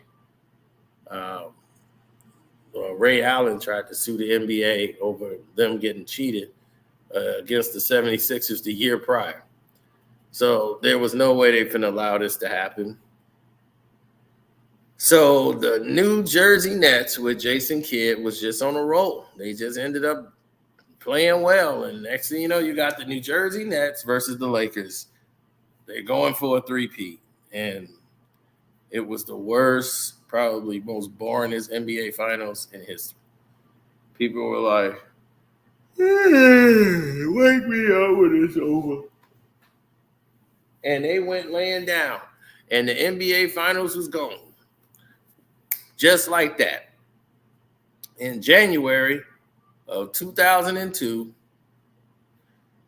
the NBA went through a rights deal that they closed with TNT, and they moved from NBC, and they were going to be going to ABC and ESPN. And that's where they've been all of this time, since 2002. And from that era, when they won the three-peat and the numbers had took a little dive down again, and they left NBC, they had no idea that the Walt Disney Company is going to run this production into the effing ground. And that's what happened. ABC came and ruined the entire NBA. Walt Disney started making everybody a star, and it's all about stars now. It's not about wins and losses. Let's just have stars. So their first finals is we're going to do the San Antonio Spurs versus who? The New Jersey Nets. So the Spurs and Nets is who they kick off with in their first finals. They have no plans on anything. They just want to see everyone shine and put some music and sparkles everywhere and play some Disney music, and everybody's like, bored. So the very next year, they said, whoa, we had a very rough year. 2004, let's go. Let's see what happens now. All right. Kobe and Shaq is back. Now we had our little break. We got to get those Lakers back in there. And it was like Kobe got hit with a Colorado case. What? Yep, Kobe in Colorado. Now that's the big story. Right when they finna have this big resurgence of the Lakers, bam, here comes this story. Now Kobe can't win no championship, but they gotta send the Lakers to the finals. They got Karl Malone who's supposed to get his first championship. You got Gary Payton. Let these guys get their championships and go off into the sunset. Here we go. Now they let this whole finals go, and then out of nowhere comes the Detroit Pistons. Out of nowhere, they were like, all right, this is the old Piston-Lakers rivalry. Let's go. Pistons are back. Next thing you know, they realized something that they never expected. The Pistons are good. Rasheed Wallace was on the team, and that was the last thing they needed. And you couldn't cheat the Pistons. They were too good. They had a game plan, and Shaq and Kobe ain't getting along. This whole thing is imploding. Kobe wants Shaq out. Like, one of us got to go. It's either me or him. Who you going to build a team around? And they were like, well, Kobe's the young guy. We're going to keep Kobe. And they let Shaq go. Smartest move they've ever done. So now That ratings was so-so. Wasn't that great? But it was, hey, the Pistons won. Who are these Pistons? Very next year, Pistons are back again, and they put San Antonio in there. Couldn't send Kobe. No Shaq's there. They sent Shaq to Miami to build up a team so he could be in the East and make that powerful. That failed because the Pistons whooped them that year. And now here we go. Pistons and the Spurs. The ratings was one of the worst. The numbers were down. Spurs win the championship. This is not started well for ABC. They have no plan. They have a meeting, ladies and gentlemen. They had a meeting after the Spurs won the championship. They said, okay, we got to fix this thing. What is going on with this? Well, we need people to forget Kobe Bryant in the situation. We got the Miami Heat situation with Pat Riley over there, but he's in the front office now. And it's like, yeah, well, Pat's not in the front office yet. He wants to go into the front office, but he's still the coach. Tell him to hold on to the coaching spot one more year. It's going to be in his favor. Tell him that. So Pat Riley stayed on the sidelines when he was about to go into the front office completely, and they let Pat Riley go to the NBA Finals with the Miami Heat and win a championship before he went into that doggone upstairs room. He's like, let Pat stay on the floor one more year. So they put Pat Riley on the floor so they had a recognizable face. Put Pat on the doggone sidelines. He got a championship with Dwayne Wade and all of them when they screwed over the doggone Dallas Mavericks, who they just sent. And it's like, okay, we got to introduce a new team here. The Dallas Mavericks got a shot, and Mark Cuban, and they totally ripped them off. Cuban was like, I want an investigation. ABC is like, shut up. You ain't supposed to be here. So now everybody gets to see what's the NBA looking like. So the playoff games started to expand to 7 games. In the first round, they made all of these changes and rules. And it was to cater around LeBron James, who became their new catalyst. We got to find a way to get this guy to the NBA Finals. So for all of these years, the ABC was trying to get their money back. They're trying to build it around LeBron James.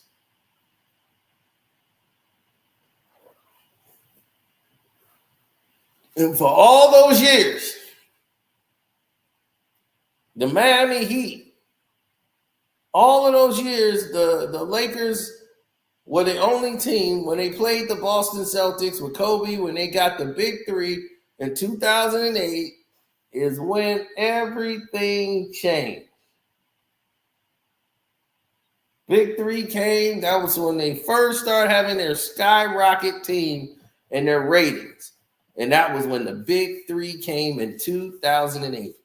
So when the big three arrived in 08, and in 09, they had another run. They had Derrick Rose come into the league, and he was just destructing the league. He won Rookie of the Year, and he was just incredible to watch.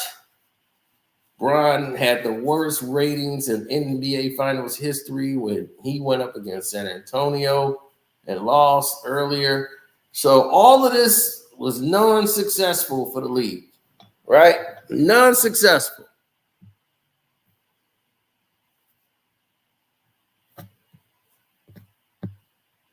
Absolutely. Thanks for the super chat, Will. Appreciate it.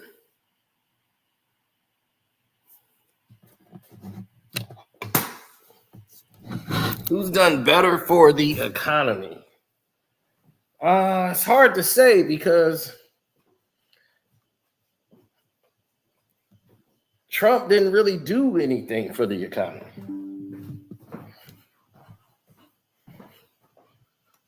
He was going off the plan that has already been in place before he even got there.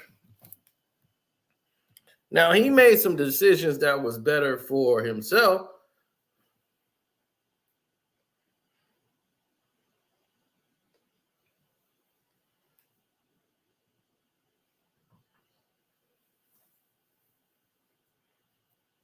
No, it's a bit different than that. But she's about to cripple the economy. I'll tell you that much. So if it's about between those two, he would be winning in that department because what she's going to do is going to end up crippling it. But that's for another conversation, another time. Now, all of these things are in place. The league is losing money. Things are starting to spike up now because they got the Lakers and Celtics back in the NBA Finals, and they wanted to keep that going. But the next year, Kevin Garnett, he got hurt, so he was out for the rest of the season. So they weren't going to put the Celtics in there. They were trying to get LeBron versus Kobe. Let's get the LeBron and Kobe going, and we all know how that happened. Played the Orlando Magic, and the bum couldn't do it. The bum couldn't get there. So the bum couldn't get past Orlando after they gave him every break in the world. The bum still couldn't get there. See, this is what I liked about it back then. It's entertainment, but upsets can happen, and then you get your sport out of it. Now, it's purely entertainment. Now with this damn magnet ball, they can make it. You ain't going to have no more upsets. You ain't going to have no more situations like that. They're going to ruin all of it. Now, when this whole thing happened, after that, they went back to the Lakers and Celtics again with Kobe winning his 5th championship. ABC is thriving. They got that ratings. Everything is great. It's going nuts. The very next year, the Miami Heat go ahead and get LeBron James, Chris Bosh, and create this super team in the East. Kobe is watching this, is like, is this even legal? Like, wow, okay. And then he couldn't get Chris Paul, but you can give LeBron all of these guys on the team. Unbelievable. Then the Boston Celtics couldn't get a trade done.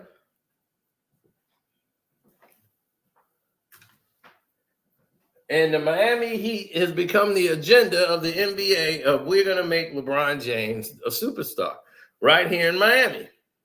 He was never supposed to leave Miami. Now, all of a sudden, they got him out of Cleveland and got him in Miami now so he can build his legacy and win championships. Now, here comes Dallas, comes in, whoops him, embarrass him in the finals. Now, they made it up to Dallas from screwing them over years prior. Now, we've got something going. Ratings wasn't that bad. Dirk Nowitzki won and got his championship finally. They took care of that and got that monkey off their back. Now it's the LeBron era. We're going to put you in there with a young team, OKC. No surprises. And sure enough, they win their first championship. Then they win another one the next year. And they are thriving. Yep. I bet y'all know it stink. They won against the Spurs. Ray Allen hit the shot. They say they baking. Then the next season, they go there and get embarrassed and get beat down. The Spurs are back on top. And then at an all-time high, after they did a re-deal in 2014, they just re-upped. And it was a good thing they just did because, oh my God, it's finna get crazy. Once they re-upped in 2015, the ratings go through a roof because of a little golden-skinned guy named Steph Curry and not since Michael Jordan. Repeat, not since Michael Jeffrey Jordan have the ratings been that high. That means that little spotty little bastard in Akron, his numbers don't even touch where Steph Curry was taking the game. You have brought the game down to a crawl. People weren't even watching your NBA finals. Everybody was watching Steph's NBA finals. He played Toronto and they did better numbers than your finals against San Antonio. But you the GOAT. How? This dude made his career off you, bum. Who he winning for his championships? He whooped you. Making you look ridiculous out there. Now, because of that,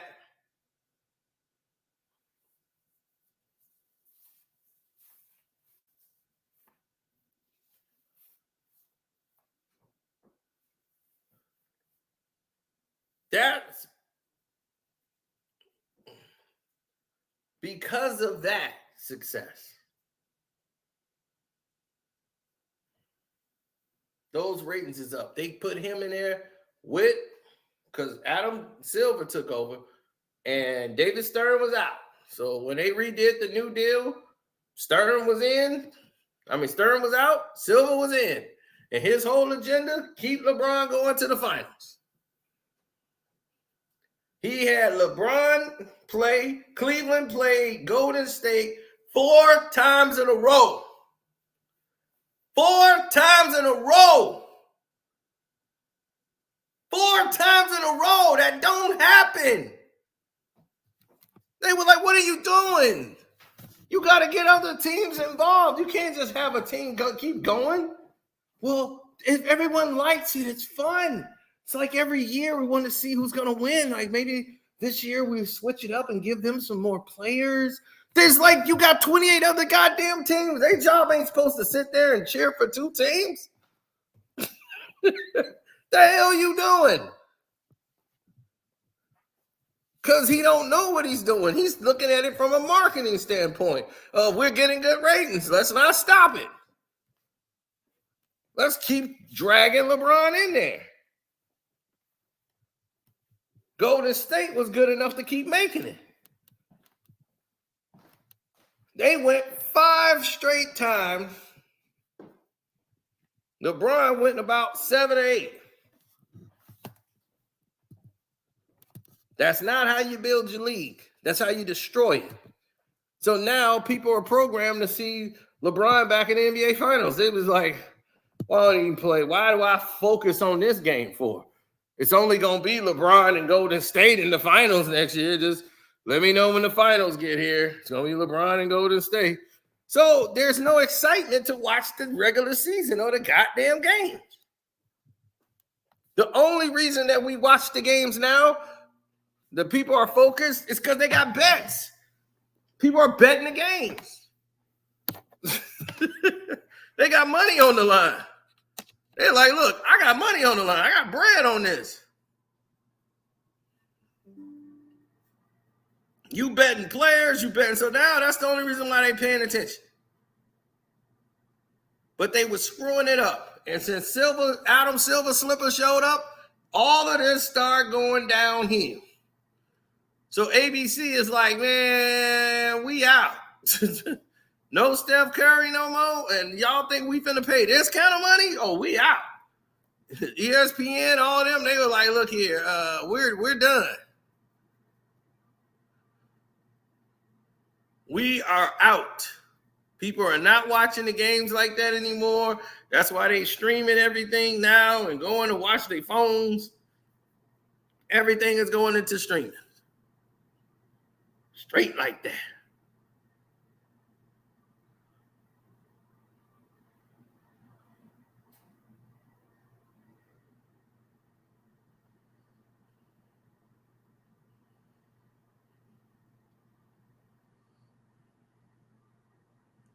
Mario Lopez says something about next year. They're going to be probably doing an NBA show with him on NBC. So when me and Mark was right there, me and Mario Lopez, he was saying, yes, they might be doing some features in sports with the NBA now that they're getting it on NBC. So we spoke about that.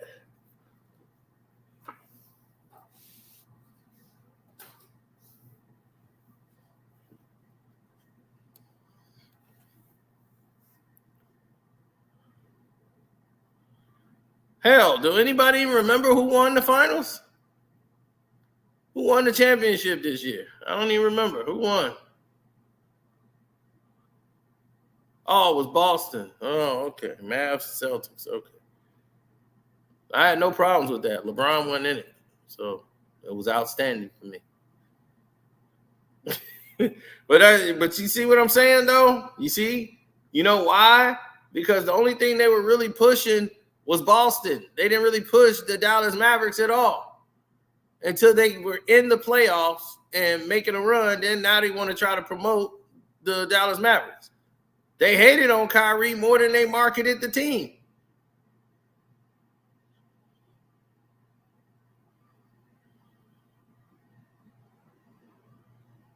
And you're so used to certain teams going all the time, so that's all you know and expect. So when you don't see that team make it, you're like, well, what the hell going on here? Who are they? Oh, damn, they lost. I don't want to see that.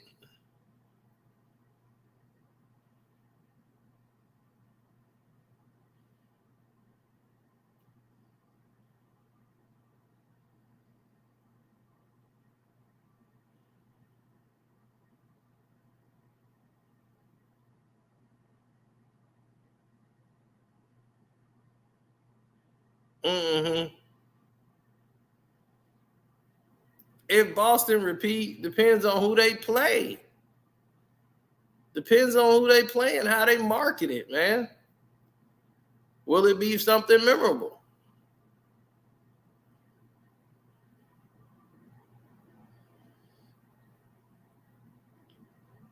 But I don't think they putting Boston back.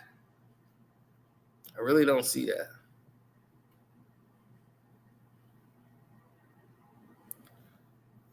It's generic because when you start looking at the people that's really doing the numbers, the people that's really activating and moving out there, and don't forget to hit the like button, people. When you start seeing those guys who's really doing something, then you start to really understand what the real problem is.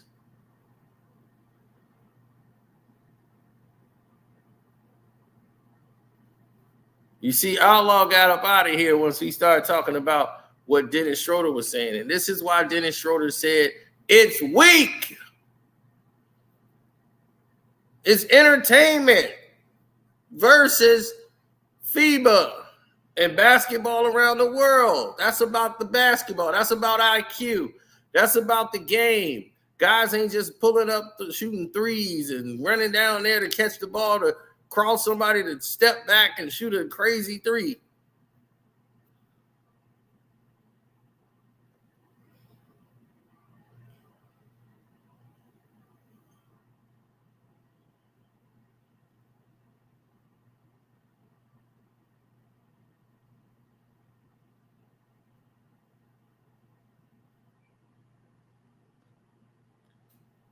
Acting like I know who. That's what I'm like, what are you talking about, Mario Lopez? When did I tell you about Mario Lopez? Did I say me and...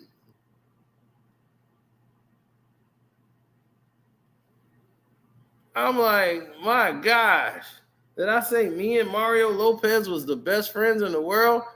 I said I just saw Mario Lopez the other day, right? From Saved by the Bell. We had a conversation, and he was talking about the NBA coming to NBC and how they might be having some program where he's involved. What does that have to do with me knowing him? See what I say? Well, people just love to hate, knowing if they the same people, they be, man, you just do it. And they get in front of them and be, hey, man, yeah, remember you Saved by the Bell? Remember you fought Zach, man? They be freaking out.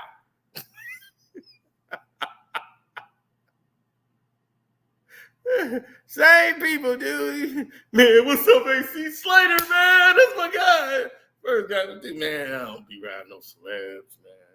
I don't be around that. Soon they see him, they be, oh, dude, I remember you fought Zach by the locker, man. That was great.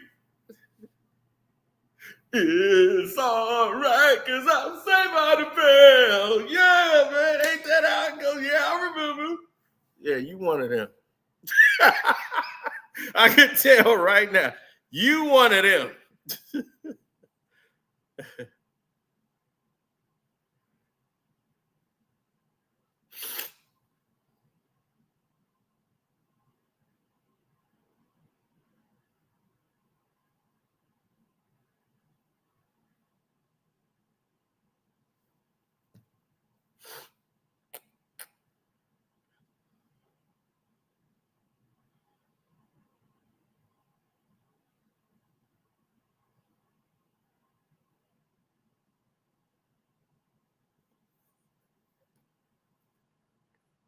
Yeah, he did cancel. It's a whole lot of stuff that went on. Like Shannon Doherty was supposed to be there. She canceled because she's dead. So, they had it in there too, deceased. I'm like, yeah, well, I didn't think she was coming there. Yeah, Tiffany, I didn't think she was coming because she's got her baby and all that stuff. So it's a lot of people that pulled out that was supposed to be there. Ain't nobody beating us. Man, everybody beating y'all. I don't know what you talking about. You keep acting like Boston is unbeatable. Like Giannis and Milwaukee going away. Everybody just finna disappear and y'all just finna walk through the league. So that's what's finna happen, huh? Y'all finna walk through everybody? That's what's up.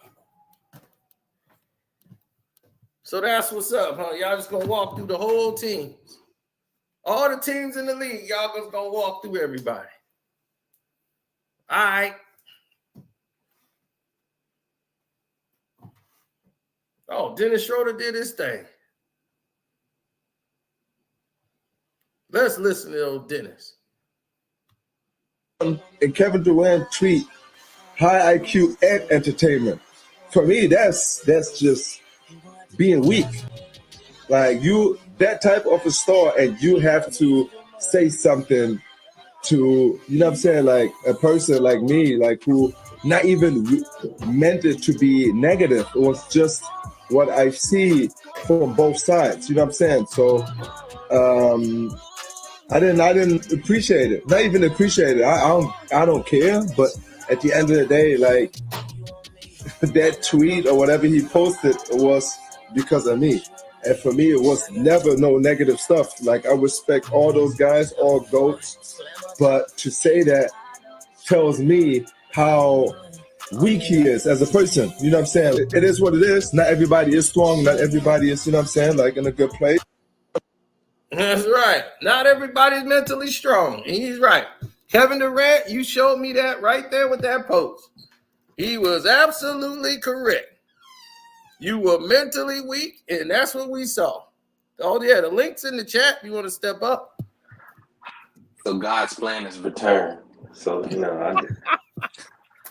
Yeah, I'm getting the fantasy football set up, too, this week. Oh, man. Look, man, I have been hey, I'm going to give you some tips. I'm going to tell you a guy that you need to draft because you're the big homie. So, I got you. If in the third round, the running back, Kyren Williams from the Rams, if he's available, take him. Take him. Okay. Or John Connor from what's it called? For the Arizona Cardinals. I gotta let Jaden Flowers know. We might have some open, but we're gonna be 20 deep again. 20. Oof. God. Yep, 20 again. Well, hopefully nobody complains this year about that. I didn't know about the draft.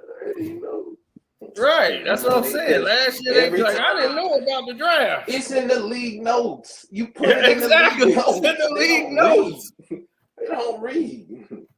My homeboy didn't know. I'm like, dog, how you missed? Like, man, I missed the draft. Yeah, so you can't make no mistakes in a 20-man draft. And you can't.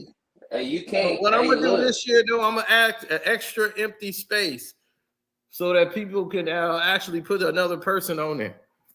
Can we get two? No, one. There's one more extra space that's needed. Man. I was supposed to do that last year, and I was like, wait, something's missing. We needed one extra space. I was like, man, I gotta drop somebody. Right, because I'm not gonna lie, because we got so many people now. It's not like, yeah, man, I just go grab somebody, just jump in.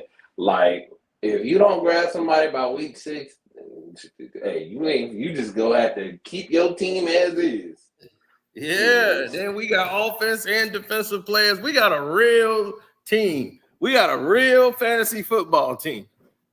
Probably nobody play our league like ours. That's why our league is unique.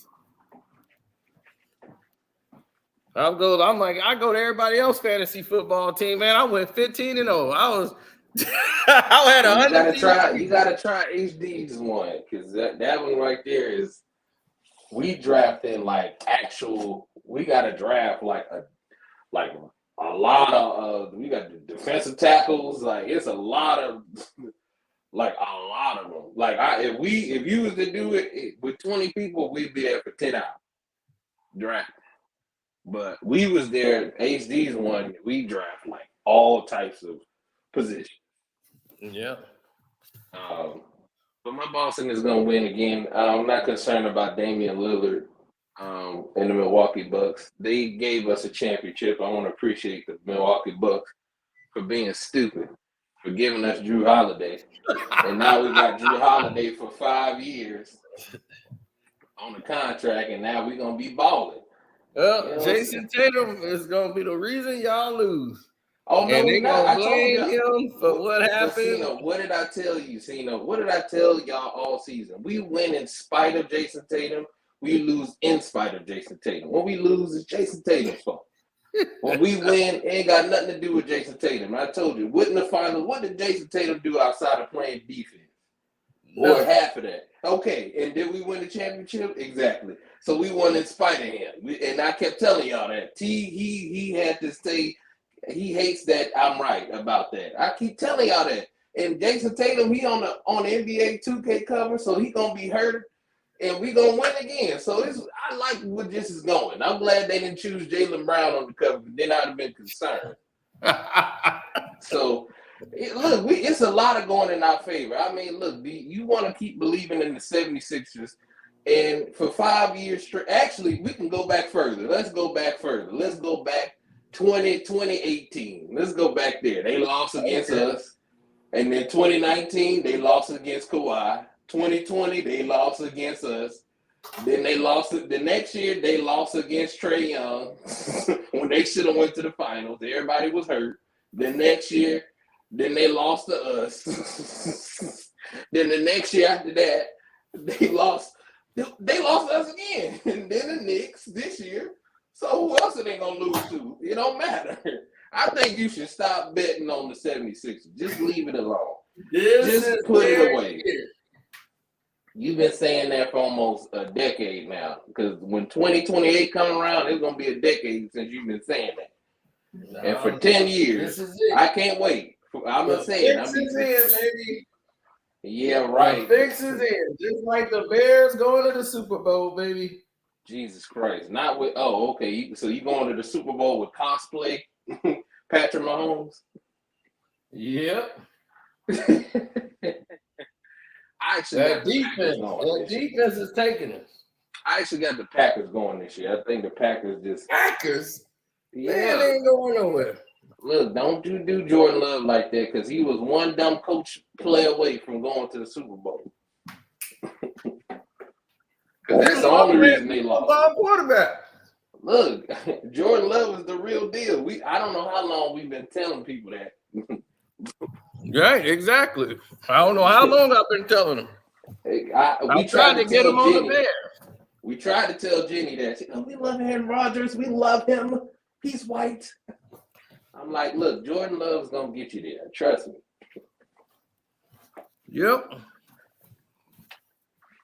See you on the wall. Jordan Love. Yeah, the price then went up now. Casino, you done took a picture with him. Now we can't get a picture with him no more. Yeah, and it's signed by Jordan Love. Can I have it? Nah, but I'm liking the season so far. I'm liking where we're going. I'm ready for football season. Those Chiefs, they not go diddly squat this year. I don't know. They got more cases than the championships right now. So what you think about Dennis Schröder though? What he said about KD? I mean, well, when you posting up with Drake after Kendrick Lamar and dissed him so much, yeah, you're weak. I mean, hanging out at his house, and he said he was, never mind. He was a child M-word, you know. Mm-hmm. I mean, look, losers gonna be with losers. And, well, KD's not really a loser, but he's a lame. Sorry. Lame's gonna hang out with lames. And Kevin Durant is just one of those guys, you know, and Kyrie Irving had to disassociate himself with lames, you know. You don't see James Harden with Drake. I can tell you that right now. Yep. Dennis Schroeder was right. They don't care about fundamentals anymore, and that starts at the very bottom. Not just the league, the NBA. It starts at your little league, your AAU. That's where it started to get that decrease the game because now everybody thinks they're a star in AAU. That's one problem. Yep. And then what creates these bad habits, and they ruined that. They ruined basketball. A lot of that's on Bron and the NBA for it. It's mostly on the NBA, and it's mostly on them because they gave LeBron a platform to do this destruction. Because he can't do it unless they give the person a platform, and they've ruined the game of basketball. And ABC, David Stern, all of them ruined basketball. Ruined it. Adam Silver just kept the nail in the coffin. And overseas, they play tougher than us. And that's just ridiculous because that shouldn't be a thing. Like, that should never be a thing. We play basketball where it's hard. We play tough. We play fundamentals. Like, we shouldn't have to say fundamentals is, oh, my God, this guy has fundamentals. They used to be, he got fundamentals. Like, oh, this guy's athletic and have fundamentals. Now we got to the point where people are praising people for having fundamentals, which they should have been had from the jump. That's something you should learn. You should never come into the league and not know basic fundamentals. That's just asinine to me. So that's why, I hopefully, we get to a certain, we're starting to get to that era where we're seeing more guys come in with fundamentals. We're seeing that. We've seen all those group of guys that didn't have fundamentals and just athleticism. We've seen them guys phase out. And because the game of basketball is always going to come back because you got players like Jason Tatum, even though he's a number 2, he got, he got fundamentals. You got Ja Morant. They have fundamentals. These guys have fundamentals. So we got guys coming in there. Paulo Ventura, he has fundamentals. He should be talked about more. Instead of wasting time with all these other players, Paulo just led the Orlando Magic. Nobody thought they was going to do anything. But I think Paulo and the Magic, I think they're ready for Boston. I think they're going to put Boston out. Not this year, next year. And the reason why I say next year is because they need one more guy. And they need them a backup point guard. Somebody that's going to come off that bench. They got Pope, and then they got, I can't remember. They need Dennis Schroeder. Well, they get Dennis Schroeder. I mean, I don't really know about that, but he's more. I mean, it depends on if Paulo just takes a whole nother leap, it don't even matter. They'll do it. But if Paulo, he's in his 3rd year, I say his 4th year, that's when he's really going to take over. And I think Orlando is the team that's the team to hand the torch to for the team to be the guys. I don't think it's the 76ers. I don't think it's the Knicks. The Knicks problem is it's not Jalen Brunson. It's just the Knicks, period. It's just they're gonna find a way just to smoke it. They're gonna get really close. I think they will get to a finals, but it's gonna be it. It's just like they don't have a. I'm trying to be nice about this. I ain't trying to diss the Knicks. Because I don't hate the Knicks. I think they have a great team. I think they're the 2nd best team in the East. I have the Orlando Magic as the 3rd best. I think Orlando's better than the Bucks. They are a much better team than the Bucks and the 76ers. The Bucks and the 76ers don't have an identity anymore. They don't have an identity. Giannis is getting rid of so many guys.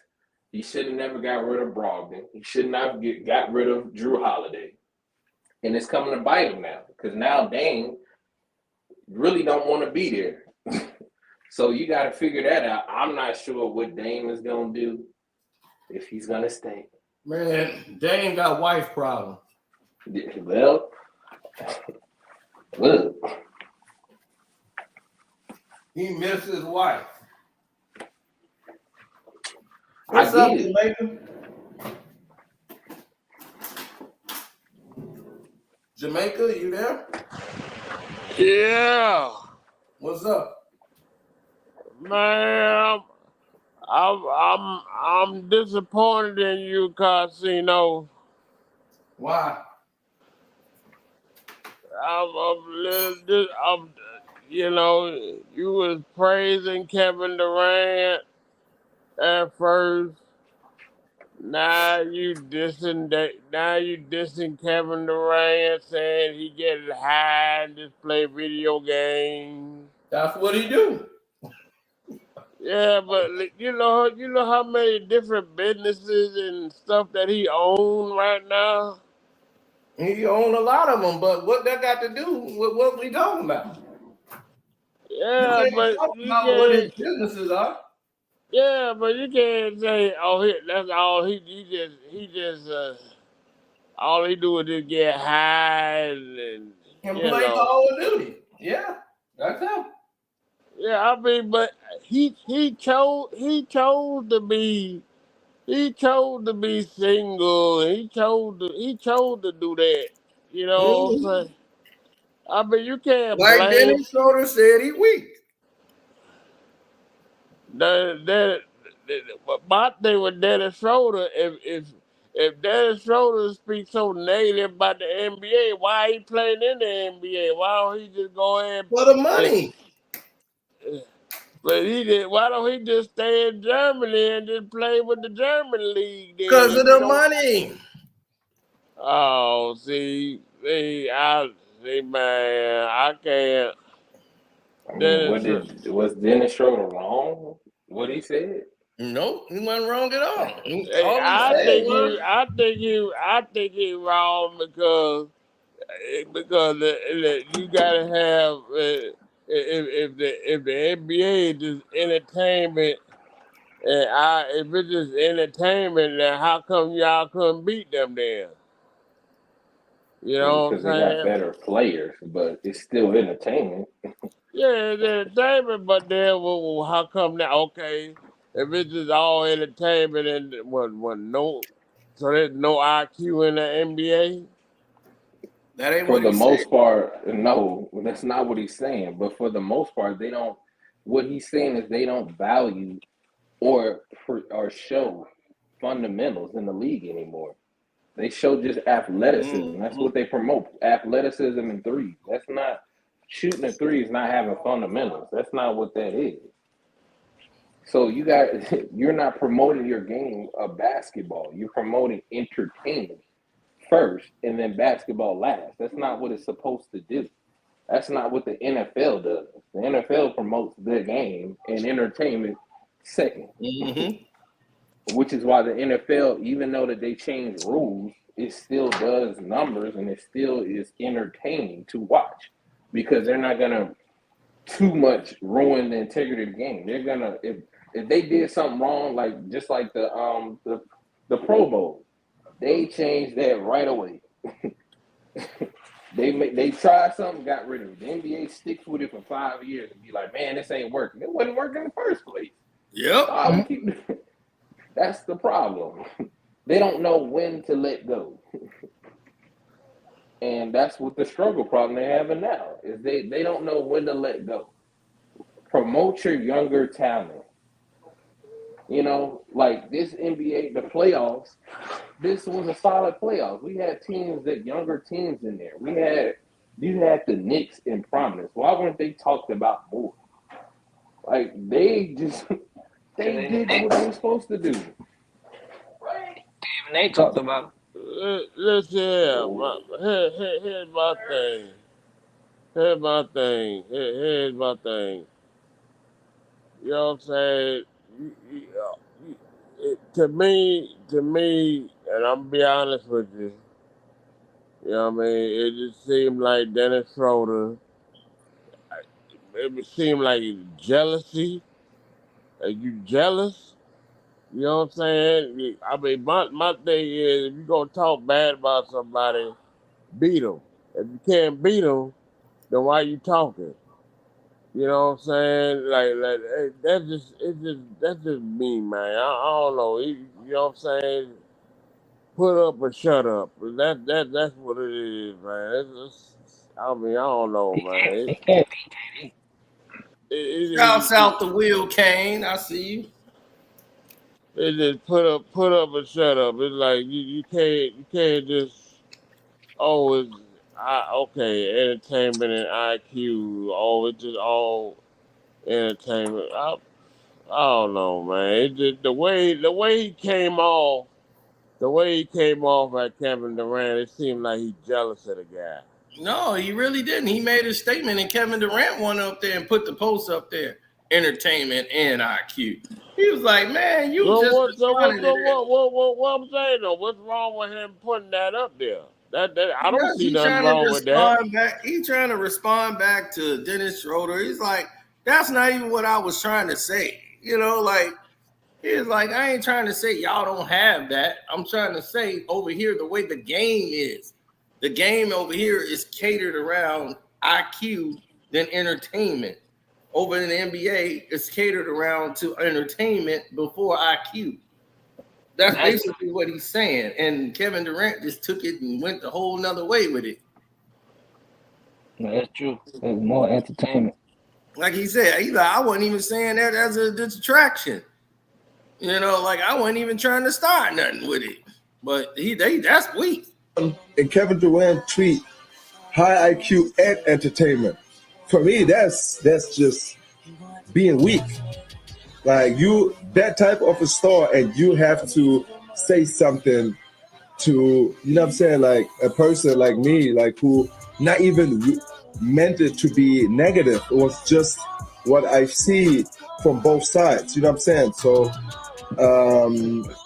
I didn't appreciate it. Not even appreciate it. I don't care. But at the end of the day, like that tweet or whatever he posted was because of me.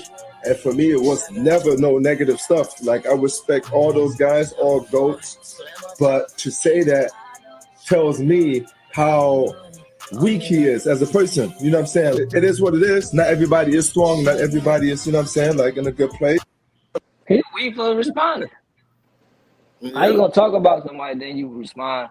He respond, then you respond. You go on a whole podcast. Yeah, he was on the podcast and they asked him about it. So that's why he responded. When he saw that, he was like, man, dude, you weak. That's weak. Man. So I'm like, I'm with Dennis Schroeder here. Because I've been saying that same thing. Then I tell you, international ball is different from the NBA and how they play is the same thing. So why is it a problem when Dennis Schroeder said it? He still was corrupt though. Oh yeah, of course it was. Yeah, that was rigged for the U.S. to win. Oh yeah, FIBA giving an award to LeBron and all that crap. Yeah, France getting there and Serbia winning bronze. Oh man, with the matchups, everything. The way they did South Sudan against Serbia. Germany. They gave Serbia 30 free throws and gave what's his name 6 South Sudan, man, and they didn't even play. If you didn't see the game, you didn't get to hear Luol Deng's speech. They scrubbed that off everywhere. Nobody, I'm like, damn, nobody saw that speech. If you didn't see it live, you weren't gonna see it. It was bad. They was just rigging everything. That's whole Olympics. That was crazy.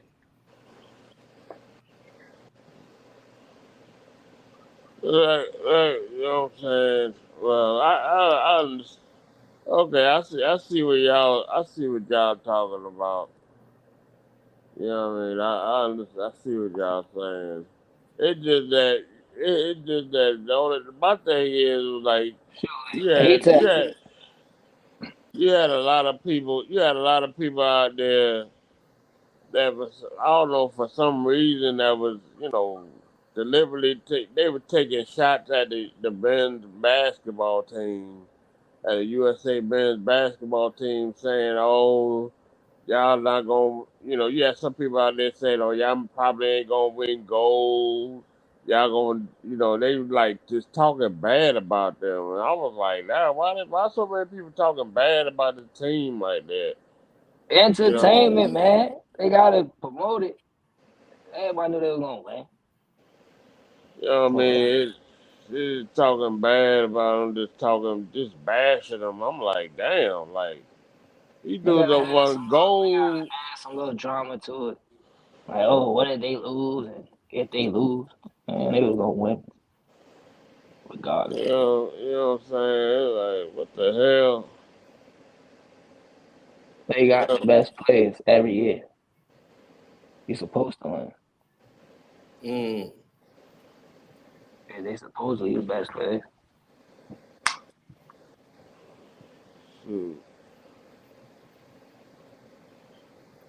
Yeah. So anyway, man, I'm finna go and get up out of here, man. I'll holler at y'all later. All right.